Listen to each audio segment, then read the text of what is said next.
রুমার গল্পের আসরে তোমাকে জানাই আবারও স্বাগত।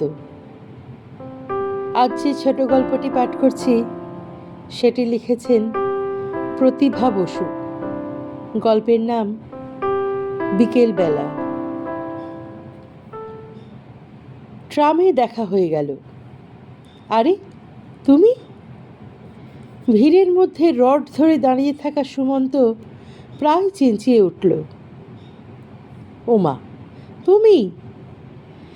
চমকে সামনের আসন থেকে চোখ ফেরালো অম্বু। সুমন্ত বলল, কোত্থেকে? অম্বু বলল, জঙ্গল থেকে। এক ভদ্রলোক অপরিসীম বিরক্তিতে কনুই দিয়ে ঠেললেন সুমন্তকে। বিড়বিড় করলেন, একটা ছুঁচ ফেলার জায়গা নেই, তার মধ্যে যত সব এই বলে তিনি এর ওর দিকে তাকালেন। ওরাও সর্বতভাবে সায় দিয়ে কি কৌশলে সুমন্তকে আরও একটি ঠেলায় অনেকটা দূরে গড়িয়ে দিতে দিতে বলল, সরে দাঁড়ান, সরে দাঁড়ান, এখন বিশ্রাম ভালাপের সময় নয়। অম্বু একেবারে অপ্রস্তুত। সুমন্ত সেখান থেকেই গলা বাড়িয়ে বলল, এই উঠে পড়ো, চলো নেমে যাই, নইলে আমার স্বজাতি প্রীতি আমাকে বেশিক্ষণ ধৈর্য ধারণ করতে দেবে না। হ্যাঁ হ্যাঁ হ্যাঁ, তাই নামুন, নেমে জঙ্গলেই যান, বেশ নিরালা অন্ধকারে। খুব পিনপিন করে ভিড়ের মধ্যে থেকে কেউ বলল, কিন্তু কে তা বোঝা গেল না। একটা অস্ফুট হাসির দমক বয়ে গেল অগুন্তি মানুষের নিঃশ্বাসে। তেরিয়া হয়ে ঘুরে দাঁড়িয়েছিল সুমন্ত। অম্বু লজ্জিতভাবে তাড়াতাড়ি উঠে দাঁড়ালো, আর তাকে দাঁড়াতে দেখে সুমন্ত রাগ সামলে এগিয়ে এলো ভিড় ঠেলে। কেমন আছো? নিচে নেমে জিজ্ঞেস করলো সে। অম্বু বলল, তুমি কেমন আছো? সুমন্ত মনে মনে হিসেব করছিল, ঠিক কদিন বাদে আবার অম্বুকে দেখল। প্রায় ভুলেই গিয়েছিল। কি আশ্চর্য! বন্ধুদের সঙ্গে কবেই না গিয়েছিল হাজারিবাগে। বোধহয় বিএ ফার্স্ট ইয়ার। 19-20 বছর বয়স, মা বাবার আওতা ছাড়িয়ে সেই প্রথম স্বাধীন ভ্রমণ। যাবার সময় মা বলেছিলেন, আমার মামার শালা আছেন সেখানে।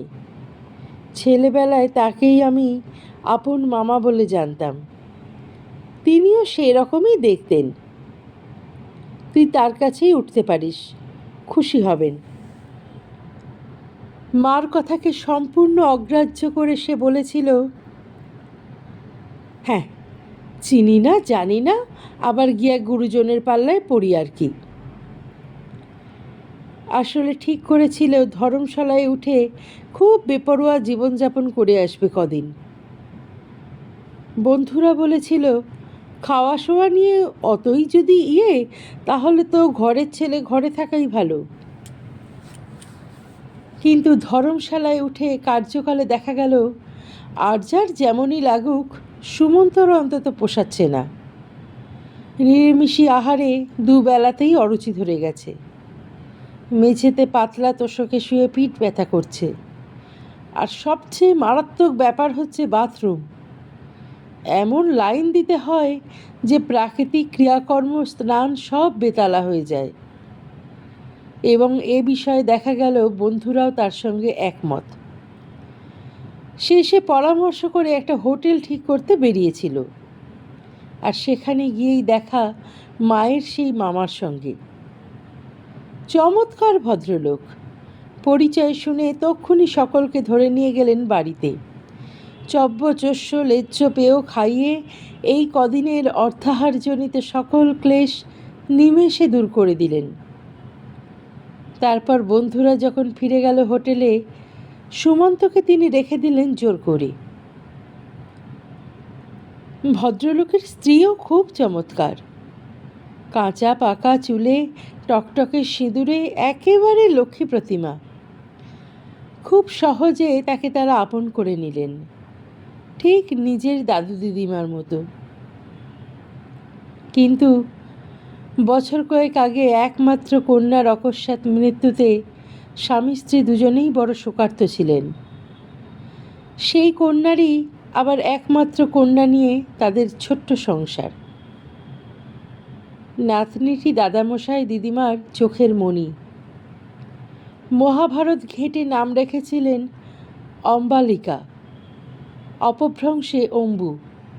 এই অম্বু এইমাত্র যে বলল সে জঙ্গল থেকে এসেছে, যাকে সুমন্ত একসময় জঙ্গলি বলে ডাকত, হাজারিবাগের জঙ্গলের জঙ্গলি মেয়ে। জঙ্গলি বটে, কি ডাকাবুকো এক দুর্দান্ত কিশোরী। দাদু দিদিমার উপর অখণ্ড প্রতাপ। শুধু কি দাদু দিদান, সারা পাড়ার নেত্রী সে। সমবয়সী ছেলে মেয়েদের একমাত্র সম্রাজ্ঞী। বছর 14 বয়স, সদ্য শাড়ি ধরেছে। একটা ভোরবেলাকার টাটকা গোলাপের মতো সতেজ সুন্দর। সুমন্ত একটু ভাব দেবে দেবে করেছিল, অম্বু টানা চোখে ভুরু কুঁচকে বিরূপ ভঙ্গিতে তেরচা করে তাকালো। দাদু বললেন, কোথায় যাচ্ছিস? আয়, তোর দাদা হয়। দাদা না হাতি। এক ঝাপটায় ঝাঁকড়া চুল দুলিয়ে চলে এলো সে তার দলবল নিয়ে।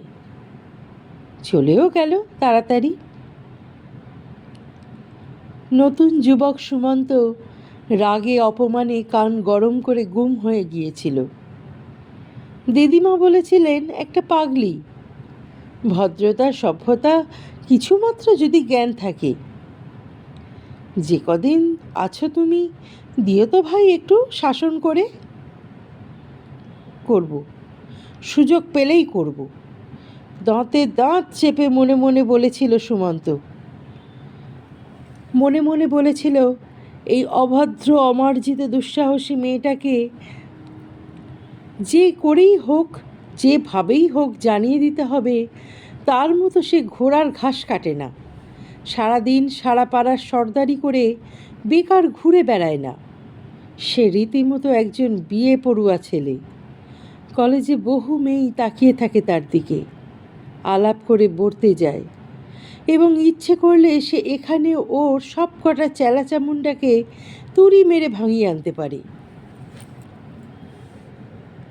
পরের দিন সকালে সেই দম্ভেই সে পাশের আমবাগানে গিয়ে নতুন কেনা লাইটার জ্বালিয়ে সিগারেট ধরিয়েছিল। উদ্দেশ্য দৃষ্টি আকর্ষণ। ওরা কি এর আগে কখনো লাইটার দেখেছে? মোটেই না। সে নিজেই মাত্র কদিন আগে বাবার এক বন্ধুর কাছে দেখে বিস্ময় স্তম্ভিত হয়ে গিয়েছিল। এখানে আসার সুযোগে কিনে ফেলল সঙ্গতির অতিরিক্ত দাম দিয়ে। অবশ্য মা জানেন না। সিগারেট খাওয়ার কথাটাও মা টের পাননি। কলেজে উঠে তার নতুন হাতে খড়ি। কাশি আসছিল খুক খুক করে। একটা নোয়ানো আমের ডালে বসে অম্বু চোখ মুখ ঘুরিয়ে কী বিষয় যেন খুব বক্তৃতা দিচ্ছিল। আর 4 থেকে 14 বছর বয়স পর্যন্ত এক পাল ছেলে মেয়ে হাঁ করে গিলছিল। সুমন্ত মুখ থেকে ধোঁয়া ছাড়তে ছাড়তে লাইটার লুফতে লুফতে এগিয়ে গিয়ে মুচকি হাসল। বয়স্ক ভঙ্গিতে মাথা নেড়ে বলল, এই যে কি হচ্ছে খুকি? বক্তৃতা থামিয়ে 14 বছরের টুকটুকে খুকিটা ঝট করে ঘাড় ফিরিয়ে তাকে দেখল। তারপর আবার মুখ ঘুরিয়ে নিয়ে একটা ছেলেকে হুকুম দিল, দেখ তো পটলা, লোকটা কাকে খুকি খুকি করছে। পটলা দেখবার আগেই সুমন্ত হাস্য বিস্তার করল। আমি তোমাকেই বলছি। ও আমাকে? গাল ভরে খুকিও হাসল। গলে গিয়ে বলল, কেন খোকা? বলতেই হি হি করে গড়িয়ে পড়ল সাঙ্গপাঙ্গরা। অম্বু চোখ পাকালো। এই হচ্ছে কি? কলকাতার নতুন দাদাকে দেখে তোরা হাসছিস যে? বাবুর অপমান হয় না? আবার হা হা হি হি। সুমন্তর সরু প্যান্ট, পাতলা গোঁফ, বাঁ হাতের সিগারেট, ডান হাতের লাইটার সব যেন একযোগে কেঁপে উঠল থরথরিয়ে। রাগে রি রি করতে করতে এসে চলে গেল সেখান থেকে। কদিন ধরেই খুব ঢেঁড়া পিটানো হচ্ছিল রাস্তায়, যাত্রার বিজ্ঞাপন। এবার পুজোয় দাস কোম্পানির দল, আসুন দেখুন দ্রৌপদী সাজবে যুবতী বুঝি রানী, আর কুন্তির ভূমিকায় ন্যাসপাতি মঞ্জরি দাসী।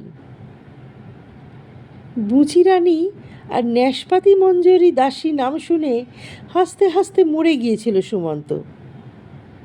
দাদুও হাসছিলেন, বললেন, নাম শুনেই যখন এত মোহিত, যাও না দিদিমাকে নিয়ে দেখে এসো গিয়ে। কলকাতায় যাত্রা নিশ্চয়ই দেখনি। সুমন্ত বলল, শুধু দিদিমাকে কেন, দাদুকেও নিয়ে যাব। দাদু বললেন, বাড়ি পাহারা দিতে হবে যে, তাছাড়া অম্বু যা ঘুম কাতুরে, রাত জেগে যাত্রা দেখা ওর পোষাবে না। যাবার বেলায় কিন্তু দেখা গেল অম্বুও সেজেগুজে প্রস্তুত। অভিভাবক হয়ে নিয়ে যেতে বেশ ভালোই লাগছিল সুমন্তর। অন্তত এখানে তো এক হাত নিয়ে গেল মেয়েটাকে চলনদার হয়ে। পথে যেতে যেতে সে অনেক কর্তাগিরিও ফলিয়েছিল। অত আগে যেও না, আলের উপর দিয়ে নয়, সাপ আছে, ঢিল কুড়াচ্ছ কেন? এই দেখো আবার কুকুরটাকে ধরে। এই রকম অনবরত টিকটিক করছিল। ঘন ঘন মুখ লাল হয়ে উঠছিল অম্বুর। তেরিয়া হয়ে যে একাধবার কিছু বলতে ওঠেনি বা যা বলছে তা আবার বেশি বেশি করে বলেনি তা নয়, কিন্তু দিদানের বকুনির ভয়ে ঠিক সুবিধা হচ্ছিল না। দিদিমা কেবলই বলছিলেন, ছি দিদি, কথা শুনতে হয়, তোমার দাদা। কথা ছিল সন্ধে 7টার মধ্যেই যাত্রা শুরু হবে। রাত 9:30 আগে আরম্ভও হলো না, আর 11টা বাজতে না বাজতেই অম্বু ঢুলতে লাগলো ঘুমে। বিরতির সময় যখন পা ধা সাসা করে খুব কনসার্ট বাজছিল, হারমোনিয়াম তবলার বেহালা ছড়ে টানে টানে কানে তালা ধরে যাচ্ছিল, সেই সময় দিদিমা চিকের বাইরে মুখ বাড়িয়ে বললেন, সুমন্ত, এই ফাঁকে তুমি অম্বুকে একটু বাড়িতে দিয়ে আসতে পারবে? সুমন্ত বলল, কেন পারবো না? দিদিমার পিছন থেকে অম্বু হঠাৎ চোখ কচলে বলে উঠল, না, আমি ওর সঙ্গে যাব না।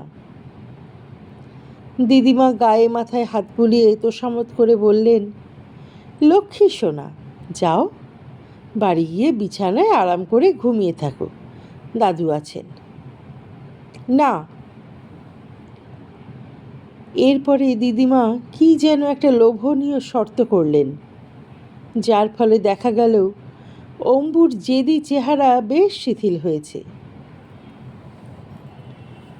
পথে আস্তে আস্তে সুমন্ত বলল, বাচ্চা মেয়ের মতোই থাকবে। বড়দের সঙ্গে টেক্কা দিয়ে আবার যাত্রা দেখতে এসেছিলে কেন? অম্বু বলল, তুমি এসেছিলে কেন? আমি এসেছি দেখতে। আমিও তাই। ঘুমিয়ে ঘুমিয়ে না, একটা চশমা পরে ঘুমোলে না কেন? আরও ভালো দেখতে পেতে। তুমি কিনে দিও। আমি কেন দেব? আমার দায় পড়েছে। এমনিতেই তোমার যন্ত্রণায় মিছিমিছি কতখানি হাঁটতে হলো। সাপ, সাপ! ঈষৎ চিৎকার করে উঠল অম্বু। সুমন্ত হাউ মাউ করে লাফিয়ে ঝাঁপিয়ে একাকার, আর মাঠের আকাশ বাতাস ফাটিয়ে হাসতে হাসতে অম্বু উধাও। গাঢ় অন্ধকার বেয়ে সে যে কোথায় ছুট লাগালো কে জানে। বড় বড় গাছে ছাওয়া মস্ত মাঠ। প্রায় 12টার রাত্রিরে কত রকম পোকামাকড় ডাকছে, পাখি কাঁদছে, ডানা ঝাপটাচ্ছে, জোনাকিরা জ্বলছে নিভছে, সুমন্তর সারা শরীর যেন শিরশির করতে লাগলো একা দাঁড়িয়ে। প্রত্যেক মুহূর্তে একটা অজানা ভয় ছেয়ে ফেলল তাকে। পা বাড়ালেই মনে হতে লাগলো এই বুঝি সে মারিয়ে দিল একটা সাপ, এই বুঝি সাপটা ফোঁস করে মাথা আঁচড়ে লিকলিকে জিভে ছোবল মারলে একটা। সে প্রাণপণে চেঁচিয়ে ডাকতে লাগলো, অম্বু, অম্বু লক্ষ্মীটি, এসো, আমি অন্ধকারে কিচ্ছু দেখতে পাচ্ছি না। বস্তুত সে সত্যিই একটু কম দেখছিল। তখন থেকেই তার চশমা। ছুটতে ছুটতে কোথা থেকে ফিরে এলো অম্বু। বলল, ভীতু কোথাকার, আবার চলনদার হয়েছে। এসো, এখান দিয়ে এসো, আমার হাত ধরো। হাত ধরবে না আর কিছু? একা ফেলে যে চলে যায়নি তাই না ঢের। ভূতে যখন ঘাড় মটকে খেত বেশ হতো। ঘাড় মটকালে যেন একলা আমারই মটকাতো, তোমারও মটকাতো। আমার মটকাতো? ভূতের বাপের সাধ্য নেই যে আমার ঘাড় মটকায়। আমি তো ইচ্ছে করেই তোমাকে এই অন্ধকারে ভুতুরে মাঠ দিয়ে নিয়ে এসেছি। এত রাতে বুঝি আর কেউ হাঁটে পথে? দিদান জানলে দেখো খন কেমন বকুনি দেয়। আসার সময় তো এখান দিয়েই এলে। সে তো বিকেলবেলা, তখন দল বেঁধে এসেছিলাম। তাহলে খুব অন্যায় করেছ। খুব ভালো করেছি। এখন যদি একটা ঠ্যাঙারের সঙ্গে দেখা হয় খুব মজা হয়। আবার ঠ্যাঙারেও আছে নাকি? আছে না, চোর ডাকাত ভূত পেতনি সাপ সব আছে এই মাঠে। অম্বু, কি? আমার হাত ধরো। কেন? আমি দেখতে পাচ্ছি না।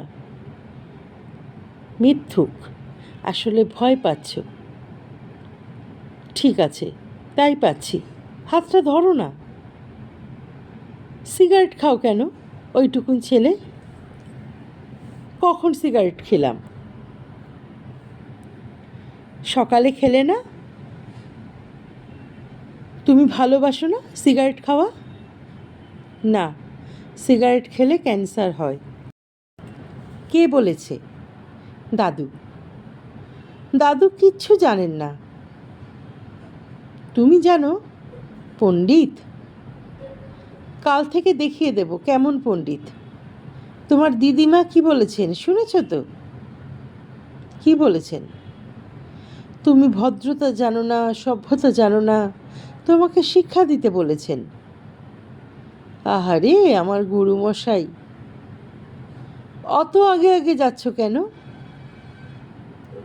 তুমি ঘোমটা দিয়ে পিছন পিছন আসবে বলে। তাহলে দেখবে ঘোমটা দিয়ে কাকে পিছনে পিছনে আসতে হয়। আচমকে এগিয়ে গিয়ে এক টানে সে কাছে নিয়ে এসলো অম্বুকে। শক্ত হাতে চেপে ধরে বলল, আমার সঙ্গে তুমি পারবে গায়ের জোরে? শূন্যে তুলে ছুঁড়ে ফেলে দেবো এই বাঁশঝোপটার মধ্যে। নিজের জায়গায় পেয়েছো তাই। একবার যেও কলকাতায়, দেখিয়ে দেব তখন। হাত ছাড়াবার চেষ্টায় অম্বু তাকে আঁচড়ে কামড়ে অস্থির করে দিয়েছিল, তবু সে ছাড়েনি। 19 বছরের তপ্ত বুকের মধ্যে চেপে ধরে রেখে বলেছিল, থাকো দাঁড়িয়ে সারা রাত, এই তোমার উচিত সাজা। ছাড়ো। ক্ষমা চাও। না, তাহলে আমিও ছাড়ব না। বারে,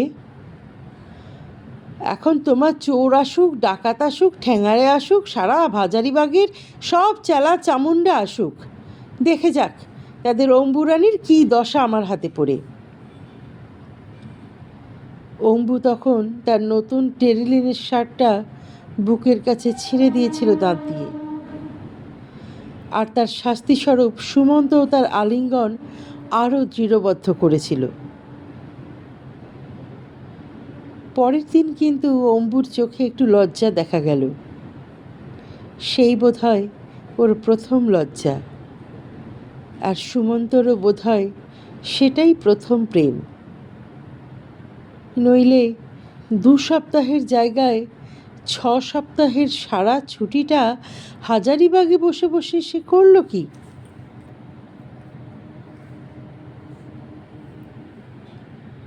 এই চমক ভেঙে সুমন্ত পাশে তাকালো। অম্বু বলল, তুমি নাকি বিলেত যাচ্ছ? সুমন্ত বলল, কার কাছে শুনলে? গণ্যমান্যদের খবর কি আর চাপা থাকে? ভালো চাকরি পেয়েছ তাও জানি। সুনীল মেশো বলেছেন এটা ব্রিটিশ ফার্ম, ওরাই পাঠাচ্ছে। সুনীল মেশো কে? লীলা মাসির স্বামী, তোমার মা তো চেনেন। আমরা তো ওদের ওখানেই উঠেছি, দাদুর সবচেয়ে ছোট ভাইয়ের মেয়ে। কলকাতায় কবে এসেছো বলো দেখি? তা 5-6 দিন তো হবেই। 5-6 দিন? আর আমাকে খবর দাওনি? মনেই ছিল না তোমার কথা। তা তো থাকবেই না, মেয়েরা ওই রকমই হয়। গাল ভর্তি দাড়ি রেখেছ কেন? কীরকম দেখাচ্ছে? চে গুয়েভারার মতোও না, কাস্ত্রোর মতোও না, যেন একটা বাজে ছেলে। কি কাণ্ড! আর জুলপিটা? বিলেত যাবার আগে কেটে নিও। এই বেল বটম জুলপিগুলো আমার 2 চক্ষের বিষ। বেল বটম জুলপি? বাহ, খাসা নাম দিয়েছ তো। স্বরচিত নাকি? সুমন্ত গলা ছেড়ে হাসল। ইস, কি কাণ্ড করছিলে ট্রামের মধ্যে! আমি তো ভাবলাম বুঝি মারামারি লাগিয়ে দাও। যা ভয় করছিল না। তোমার আবার ভয় আছে নাকি? আছে। কবে থেকে? কোথা থেকে ফিরছিলে তুমি বলো তো? সঙ্গে একজন মেয়ে ছিল না? একটু চুপ করে থাকতে হলো সুমন্তকে। বলতে পারল না আধুনিক পদ্ধতিতে বধূ নির্বাচনের জন্য সে ঘণ্টাখানেক একটা বিলিতি হোটেলের পার্টিতে বসে বসে আলাপ করছিল মিনা তালুকদারের সঙ্গে। মা বাবার ইচ্ছে বিলেত যাওয়ার আগে সে বিয়ে করে নিয়ে যেন স্ত্রীকেও সঙ্গে নিয়ে যায়। পুত্রের চপল স্বভাবের উপর বোধহয় বিশেষ আস্থা নেই তাদের। সিগারেট ধরিয়ে বলল, আমি যেখান থেকেই ফিরি না কেন, তুমি একা একা কোথায় গিয়েছিলে শুনি? আমার একটা উপকার করবে? কি? আমাকে MA ক্লাসে ভর্তি করে দেবে? MA? সে কি? তুমি বিয়ে পাশ করলে কবে? আহা, নিজে MA পাশ করে চাকরিতে ঢুকে গেলেন, আর আমি বুঝি এতই গান্ডু যে একটা সামান্য বিয়ে পাশ করতে পারবো না।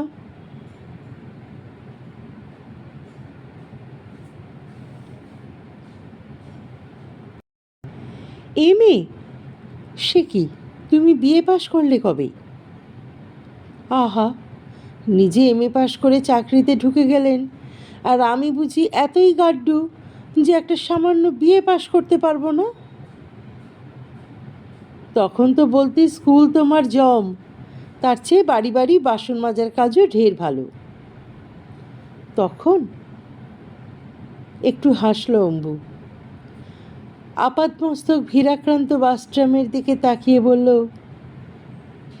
তখনকার কথা ভুলে গেছি, কিন্তু আপাতত নামিয়ে এনে যে জঙ্গলেই ফেলেছ বা অকুলেই ফেলেছ তা বেশ বুঝতে পারছি ভালো করেই। অকুল কেন? দেখছো তো কি অবস্থা। আর কি আমরা উঠতে পারবো মধ্যপথ থেকে? পারলেই বা উঠছে কে? তবে কি সুন্দর বিকেল, কি সুন্দর হাওয়া, কি সুন্দর আমাদের গড়ের মাঠ। অনন্তকাল ধরে এখন আমি হাঁটতে রাজি আছি। তা তুমি হাঁটো গিয়ে, ওদিকে আমার বাড়িতে যে থানা পুলিশ হয়ে যাবে তার বেলা। থানা পুলিশ কেন? পালিয়ে এসেছি যে। বলছো কি তুমি পাগলের মতো? আচ্ছা, আমার কথা যদি কেউ না শোনে, আমি বা কেন তাদের কথা শুনবো? অত না। বাতাসের গলায় দড়ি দিয়ে ঝগড়াটা না হয় পরে করো, আসল ব্যাপারটা কি বলো দেখি আমায়। কি আবার? আমাকে এমএ ক্লাসে ভর্তি করবে বলে নিয়ে এসে এখন বলছে বিয়ে করো। তুমি বলো, রাগ হয় কি না? ও, এই, তা বিয়ে করা তো ভালোই। আর ছেলেটাও তেমনি, চেনে না জানে না, বলে সিনেমায় নিয়ে আসুন, সেখানেই মেয়ে দেখব। আজকাল নাকি এই রকম নিয়ম হয়েছে। যা বমি পাচ্ছিল শুনে। মাসি বলছে শিগগির শিগগির সেজে নে, ভালো করে সাজিস, থাকিস তো জঙ্গলে, সাজসজ্জার তো কিছুই জানিস না, জানলেও মানিস না। আচ্ছা, তুমি বলো, এরপর রাগ হয় কি না? সুমন্ত একটু কাশল। অম্বু তেমনই উত্তেজিত। ওইসব চালাকি ঠেলা এখন বুঝুক। ছেলেটা আবার মাসির শ্বশুরবাড়ির আত্মীয়, কাজে এ ব্যাপারেই মাসি অ্যাক্টিভ পার্ট। তিনি আমাকে সংসাজিয়ে নিয়ে যাচ্ছিলেন দেখা করাতে। আমিও সময় বুঝে টুক করে পালালাম। তারপরই তো মুশকিল। পথ ঘাট চিনি নাকি কিছু। সেই বাড়ির সামনে থেকে টালিগঞ্জ ট্রাম ডিপোতে এসে ট্রামে বসেছি, আর এই তো নামলাম। মানে? বসেই ছিলাম আগাগোড়া। ট্রামটা শেষ পর্যন্ত গেল, আবার ভর্তি হয়ে ফিরল। আমি আছি এক কোণে। যা ভয় করছিল না, কেবলই মনে হচ্ছিল কোন দিকে চলে যাচ্ছি, হারিয়ে যাচ্ছি। অম্বু সরল চোখে তাকিয়ে হাসতে লাগলো। সুমন্ত আবার হাজারিবাগের কথা ভাবলেই সেই সুখ আবার তার ফিরে পেতে ইচ্ছে করল। এই সময় সূর্য অস্ত যাচ্ছিল। তার লাল আলো ছড়িয়ে পড়ছিল পথে, ফুটপাতে, গাছের পাতায় পাতায়, মানুষের মনে। পার্ক স্ট্রিট ছাড়িয়ে দৌড়াদৌড়ি করে সে একটা ট্যাক্সি ধরে ফেলল। বলল, চলো তোমাকে বাড়িতে পৌঁছে দিই। দাদু দিদিমাকে না জানি কত ভাবিয়ে তুলেছ। একটু পরে বলল, আমি কিন্তু একটা সুখবর দিতে পারি। কি? মাসি আর সুনীল মেশো ভাবছেন ওদের মেয়ে বেলার সঙ্গে তোমার বিয়ের কথা বলবেন। দাদু দিদিমাকে ধরেছেনও খুব, আর দিদিমাও বলেছেন শিগগিরই তোমাদের সঙ্গে দেখা করতে তোমাদের বাড়ি যাবেন। বেলাও সঙ্গে যাবে, তোমার সঙ্গে আলাপ করবে। বেলা খুব সুন্দর, খুব ভালো, তোমার চেয়েও। দেখলেই তোমার পছন্দ হয়ে যাবে। তাই নাকি? আমি তো বেলাকে সব সময় তোমার কথা বলে খেপাই। সর্বনাশ, সব কথা বলে দাওনি তো? কি কথা? আমি যে তখন একটি মেয়েকে ভালোবাসতাম। হঠাৎ চুপ হয়ে গেল অম্বু। সুমন্ত জানালার কাঁচ নামিয়ে দিচ্ছিল। দেখল অম্বু রাস্তার দিকে মুখ ফিরিয়ে নিয়েছে। এত সুদূর যে সর্বদাই উছলে পড়া আনন্দের খনি অম্বুর এই মুখশ্রী অচেনা লাগলো সুমন্তর। একটা সিগারেট ধরিয়ে সেও আনমনাভাবে তাকিয়ে থাকলো পড়ন্ত বেলার পথের দিকে। দপ করে আলো জ্বলে উঠল। বাড়ির কাছাকাছি আসতে আসতে আবার অম্বু ফিরে এলো নিজের স্বভাবে। আবার রোদ ফুটল তার মুখে। বলল, এই এখন বাড়ি গিয়ে কি হবে? বকুনি খাবে, আবার কি? না, তোমাকে দেখে সবাই এত খুশি যে আমার কথা ভুলেই যাবে। আর যদি দেখে সে অপরিচিত শ্রীমানটি সিনেমায় না পেয়ে বাড়ি এসে বসে আছে, সে আমি বুঝব। তা নিয়ে তোমাকে আর মাথা ঘামাতে হবে না। এ ব্যাপারে আমি ছাড়া আর কার মাথা ঘামবে তাও তো জানি না। ওহ, সব কথায় এমন ইয়ার্কি করো কেন? অম্বু রেগে গেল। সুমন্ত হাসল। গাল ভরা দাড়ি আর বেল বটম জুলপিওয়ালা ছেলেরা তো এইরকমই বকা। জানো, অম্বু আবার ঝিলিক দিয়ে উঠল, বেলা এইরকম দাড়ি আর জুলপি খুব ভালোবাসে, বলে ইন্টেলেকচুয়াল। কিন্তু বেলার বোন যদি ভালো না বাসে তাহলে তো আমি নিরুপায়। নিরুপায় কেন? তোমার ইচ্ছে তুমি রাখবে, আমার ইচ্ছে আমি পছন্দ করব না। তা কখনো হয়? একসঙ্গে থাকতে গেলে ওই রকম ঝগড়া করে থাকা যায় না। আমি কালই সব ছেটে কেটে পরিষ্কার করে হাসছি, তারপরে আর যেন কোনো আপত্তি নেই তো? কী সব যাতা বলছো? তবে কিভাবে প্রস্তাবটা করব বলে দাও না। প্রস্তাব? তুমি রাজি হলে তবে তো আর সব। আর তুমি রাজি হলেই কাজ অনেক অগ্রসর হয়ে যাবে। বিয়ে যখনই হোক, পাসপোর্ট ভিসা এসবের ঝামেলাগুলো তো চুকিয়ে রাখতে পারি। অম্বু বিস্ফারিত চোখে তাকিয়ে থাকলো সুমন্তর দিকে। আস্তে আস্তে সমস্ত চোখ চামচে ভরা জলের মতো টলটল করে উঠল।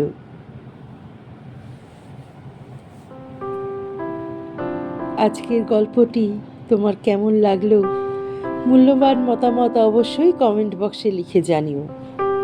গল্পটি যদি ভালো লাগে একটি লাইক করো আর শেয়ার করে দিও পরিচিত এবং প্রিয়জনদের মধ্যে। আর যারা এখনও সাবস্ক্রাইব করোনি তারা কিন্তু অবশ্যই চ্যানেলটি সাবস্ক্রাইব করে দিও। অনেক অনেক ধন্যবাদ। নমস্কার।